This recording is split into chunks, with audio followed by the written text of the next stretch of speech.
बड़ी खबर इस वक्त बिहार से आ रही है।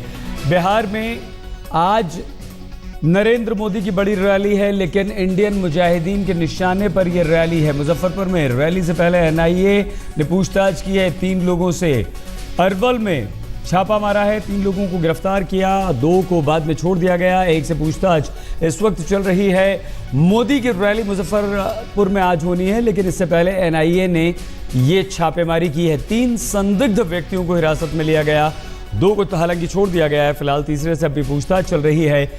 एनआईए ने 11 संदिग्ध आतंकवादियों की फोटो भी जारी की है। जिन आतंकवादियों की फोटो जारी की गई है, इन पर 10-10 लाख रुपए का इनाम रखा गया है।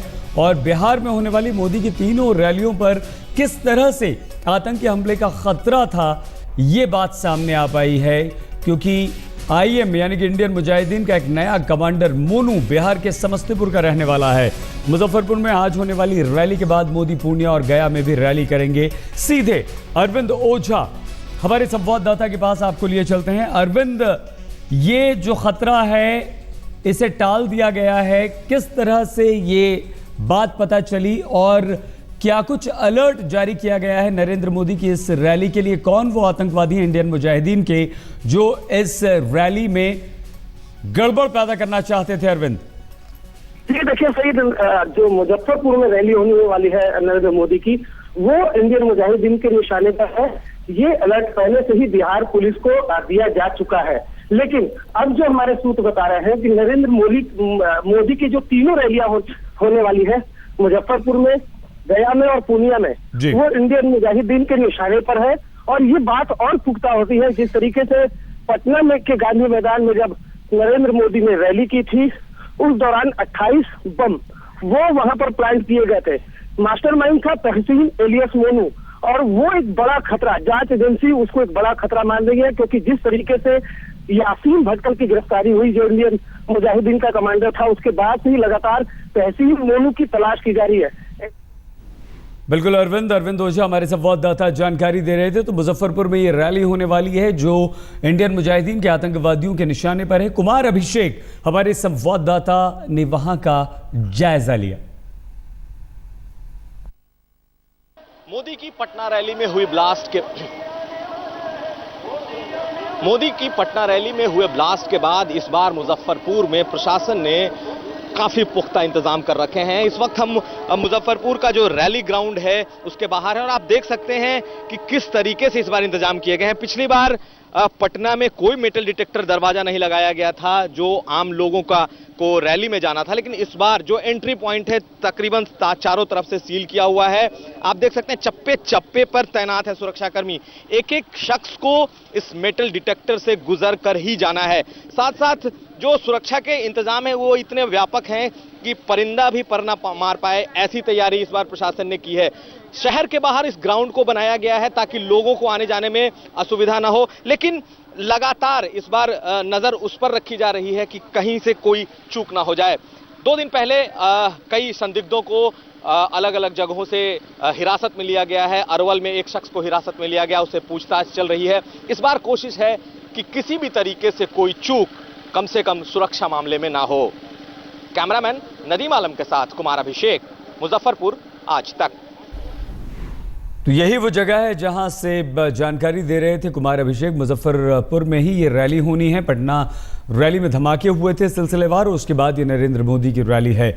मुजफ्फरपुर में होने वाली रैली में नरेंद्र मोदी के साथ रामविलास पासवान और उनके बेटे चिराग पासवान भी शामिल रहेंगे।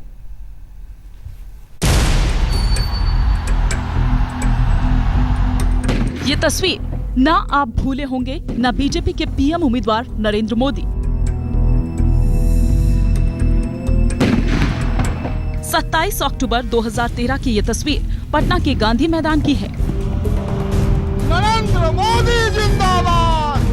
बिहार में मोदी ने पहली रैली की थी और उसी रैली के दौरान हुए एक के बाद एक कई धमाके।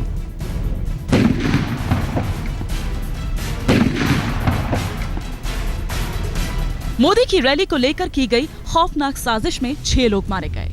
इस वाकये के बाद मोदी पीड़ित परिवारों का दर्द बांटने तो बिहार पहुंचे, लेकिन कोई रैली नहीं की।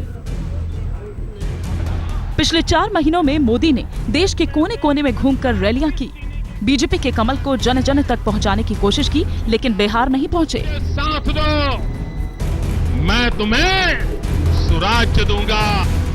पटना धमाकों के करीब 4 महीने बाद पहली बार मोदी बिहार में आज रैली करने जा रहे हैं, और वो भी उत्तर बिहार के मुजफ्फरपुर में, जहां से बिहार में आतंक का गढ़ समझे जाने वाला दरभंगा समस्तीपुर काफी करीब है।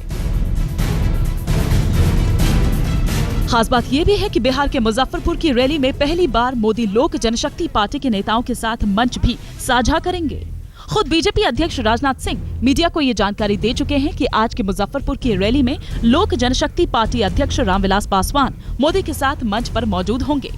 आज तक की खबरों के मुताबिक रामविलास पासवान के साथ उनके बेटे चिराग पासवान भी मुजफ्फरपुर में मोदी का मंच साझा करेंगे। आपको बता दें, 2014 चुनाव के लिए पासवान ने बीजेपी से दूरी का 12 साल का वनवास तोड़ दिया है और बीजेपी गठबंधन में शामिल हो गए हैं। बीजेपी के साथ सीटों के तय फॉर्मूले के हिसाब से बिहार में लोक जनशक्ति पार्टी 7 सीटों पर चुनाव लड़ेगी। मैं देख रहा हूं कि एयरपोर्ट से लेकर के यहां तक जन समुद्र उमड़ा हुआ है। हमको पूरा का पूरा विश्वास है ये गठबंधन आंधी बनकर के बिहार और पूरे देश में आएगी और बिहार के सभी सीटों के ऊपर में हम कब्जा करेंगे। मोदी को अगर दिल्ली का ताज चाहिए तो यूपी की 80 सीटों के अलावा बिहार की 40 सीटों में से भी ज्यादा से ज्यादा पर बीजेपी को कब्जा करना ही होगा। रविवार को अटल जी की कर्मभूमि लखनऊ में रैली कर मोदी ने मिशन यूपी में तो जान फूंक दी। आज बारी है मिशन बिहार की। सुबह बनारस। लेकिन मोदी की पटना रैली में जो कुछ हुआ उसके बाद सुरक्षा एजेंसियों के लिए ये सुनिश्चित करना बड़ी चुनौती है कि मोदी की मुजफ्फरपुर रैली पर किसी तरह का कोई खतरा न हो। आज तक ब्यूरो।